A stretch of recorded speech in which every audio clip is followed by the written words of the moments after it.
Assalamualaikum warahmatullahi wabarakatuh. Waalaikumsalam warahmatullahi wabarakatuh. Baik, kita mulai pelajaran pagi hari dengan bacaan basmalah bersama-sama.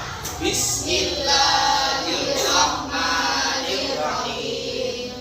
Baik, kita ucapkan basmalah, semoga Allah merahmati kita dan memberkahi kita. Karena apapun perbuatan baik, kalau tidak dimulai dengan membaca Bismillahirrahmanirrahim, maka terputus barokahnya atau terputus rahmatnya. Baik, sebelum kita mulai pelajaran, baik saya tes dulu apakah sudah siap hari ini untuk belajar. Tepuk 1, tepuk 2, tepuk 3, Semangat. alhamdulillah. Baik, pada pelajaran yang lalu kita sudah membahas tentang puasa-puasa sunnah yang dilakukan oleh Rasulullah Muhammad SAW. Di antaranya apa? Rasulullah senang puasa Senin dan Kamis. Rasulullah sering puasa tanggal 13, 14, 15 setiap bulan. Namanya Yaumul Bid atau puasa putih. Rasulullah juga suka puasa apa?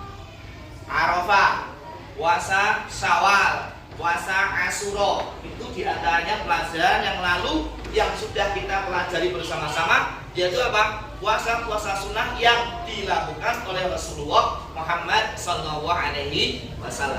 Pada pelajaran hari ini kita akan belajar bersama, yaitu tentang Khalifah Utsman bin Affan. Khalifah dalam Islam itu ada 4. Yang pertama siapa? Abu Bakar. Kedua, Umar bin Khattab. Ketiga adalah Utsman bin Affan. Keempat adalah Ali bin Abi Thalib. Pada pelajaran hari ini, yaitu kita akan membahas jasa-jasa Khalifah Utsman bin Affan agar kita bisa mengenal lebih dalam. Khalifah Utsman bin Affan adalah seorang pedagang yang kaya raya. Karena beliau dekat dengan Rasulullah, ilmu agamanya juga luas, banyak. Beliau ingin menafkahkan rezeki yang diberikan Allah kepada umat Utsman bin Affan dengan cara apa? Yaitu dengan jalan kebaikan, dermawan, orang yang dermawan. Nah, apa jasa-jasanya? Jasa-jasa Utsman bin Affan diantaranya adalah yang pertama, memperluas dan memperindah Masjid Nabawi. Saya ulangi ya, Utsman bin Affan termasuk khalifah yang keberapa anak? Ketiga. Jasa yang pertama adalah memperluas dan memperindah Masjid Nabawi, sehingga Masjid Nabawi yang kelihatan biasa menjadi direnovasi, diperbaiki oleh Khalifah Utsman bin Affan, sehingga Masjid Nabawi menjadi lebih baik lagi. Dan ini merupakan suatu khalifah pertama yang merenovasi atau memperluas, memperbaiki Masjid Nabawi di Madinah. Kemudian yang selanjutnya 3, kedua tadi merenovasi. Yang ketiga adalah mengumpulkan mushaf Al-Quran. Al-Quran pada zaman dahulu, pada zaman Utsman bin Affan itu masih ditulis di kulit-kulit, kulit binatang, dan masih tidak jadi satu gitu, tercecer.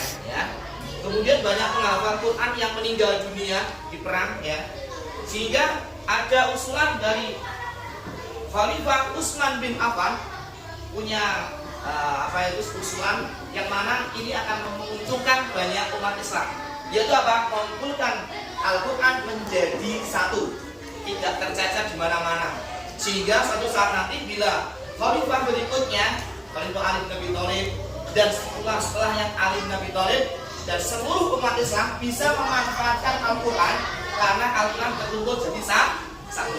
Itu masanya siapa? Masa Utsman bin Affan. Kemudian Utsman bin Affan menyuruh Zaid bin Thabit sebagai ketua penyusunan Al-Quran. Jadi kalau ditanya siapa yang menyusun Al-Quran menjadi satu, namanya siapa? Zaid bin Thabit. Pada zaman siapa Al-Quran dikumpulkan menjadi satu? Zaman Utsman bin Affan. Baik. Selanjutnya adalah membentuk angkatan laut yang kuat untuk memperkuat pasukan Islam. Pada waktu itu Romawi ingin menguasai kota Iskandaria. Padahal kota tersebut sangat bermanfaat untuk Utsman bin Affan. Jadi karena biar Romawi tidak menguasai kota-kota di daerah situ ya, maka Utsman bin Affan membentuk angkatan laut yang kuat agar apa? Pasukan Romawi tidak bisa merebut kota Iskandaria. Selanjutnya 5 adalah memperluas pasukan Islam. Kalau pasukannya kuat, ya, maka tentara-tentaranya kuat, pasukan Islam kuat, maka insya Allah dalam dakwah penyebaran agama Islam akan menjadi lebih baik. Di antaranya sampai ke Libya, sampai ke Tripoli, sampai ke Afrika, semua itu adalah jasa-jasa dari Khalifah Utsman bin Affan, yaitu apa? Memperluas pasukan Islam. Semoga ini nanti menjadi awal kita dalam pertemuan hari ini, menjadi diskusi kita bersama setelah ini ya, dan mudah-mudahan bermanfaat untuk kita semuanya. Sekian untuk pertemuan hari ini. Nanti kita lanjutkan pada pembahasan selanjutnya dengan kita diskusi. Assalamualaikum warahmatullahi wabarakatuh. Waalaikumsalam.